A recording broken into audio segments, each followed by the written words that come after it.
This week we are going to be looking at Expressionism and especially line in it.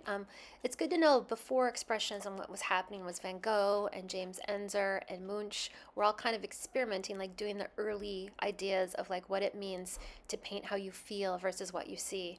The credit for Expressionism often the term often goes to Delacroix, who was painting in a studio and someone criticized the length of a leg or something in a figure. And he said the anatomy might not be right, but the expression is. And that is what Expressionism is about. Even here, you can see Delacroix. You start seeing the hints of what would be Expressionism later, a kind of more concern with the emotion and not so much hung up on perfectionism of depicting the world as we see it. So that is what we're going to be looking at. One of my favorite expressionists, Kirchner, said, "My paintings are allegories, not portraits." And that's what we're going to be doing this week. We're going to be trying to do expressionist portraits. And we're going to look at what that means. So this is a Kirchner, and MoMA has this. You see the attention to the energy. Obviously, these are not skin tones, but they depict these like great lines being used on the edges of the figures. These jagged edges, very cropped together, very close, nervous. This is not the world as we see it, but a lot of them, you see how they outline the figure. That was very common. Other elements of expressionism we can see in Kirchner and some others: flattened surfaces, so there's not a lot of depth. You don't go far into space in the back. Non-Western influences, a lot of them had traveled to South Pacific or Japan or Africa. Edgy, jagged emotional lines, condensed spaces, everyone's kind of jammed together. And reflecting the social and political reality. Because with the German expressionists especially, you have to note this was a very complicated time in Germany. There's a lot of fascism on the rise, a lot of anti-Semitism, a lot of danger.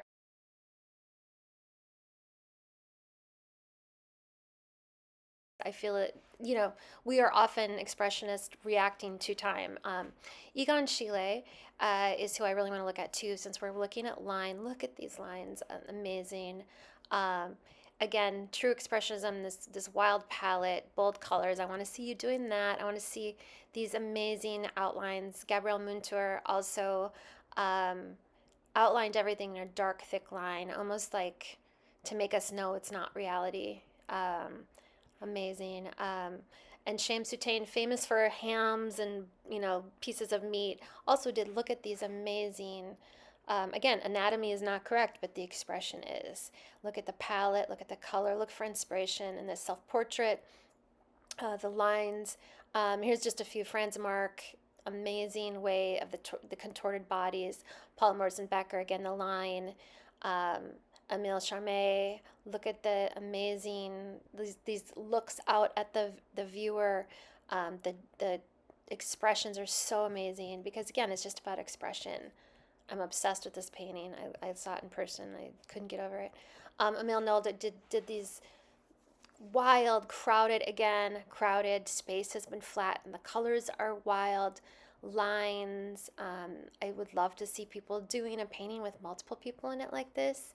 It doesn't have to be as grotesque as some of these are, but we are going this week for emotion, expression, expressing ourselves.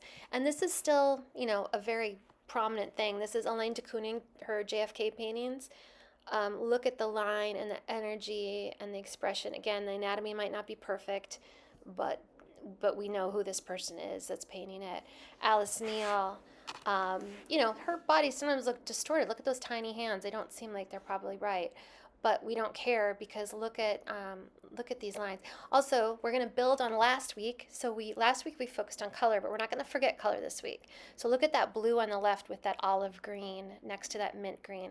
Look at the orange of the chair on the left, the bluish skin tone, the little bit of brown by his shoes. So we're going to first lay down our line, and then we're going to go back in and fill it with what we learned last week in color.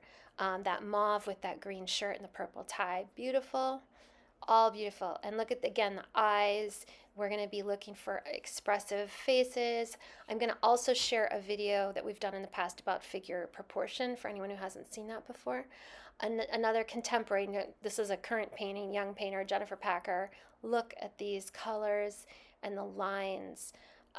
You cannot help but feel like you know the person who's being painted and the person who painted it, which is, to me, the mark of expression. And you get a sense of the time and the place.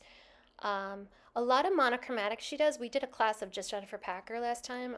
Henry Taylor up at the Whitney. I have not seen it. I can't wait.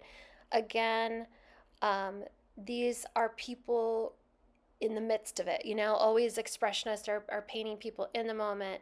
Um, you know, the energy where these are real people and this is a real painter expressing how they are reacting to these people, not trying to get them perfect. So that's our goal. You're not going to do a perfect figure. Danny Fox is another young contemporary painter. He's a lot like Henry Taylor, but then populates it with these kind of symbols, which is great. This palette, someone should steal this palette, this monochromatic with the bright red and kind of the fox, whatever the animal is. Tal R is more of a cubist bent, but definitely uh, an expressionist at heart. So yeah, what we're gonna do is I want you to bring in a printout, if possible. Don't go get new ink, but if you can print out a photograph, I would love for it to be you at some stage of your life. I found these on that anonymous photography site. What we're looking for is a pensive, emotional, energetic, fun, sad, some kind of moment that will make a great painting of you or somebody you love, I would say. If you can print it out, great, because we're going to do practice how to actually do the alignment of the body by tracing it on the printout. If you can't, no big deal. Bring it on your phone. But yeah, we're going to be looking at line and expression without forgetting what we learned last week about color. It's going to be so great. And as Delacroix said, a picture is nothing but a bridge between the soul of the artist and that of the spectator. See you on Monday.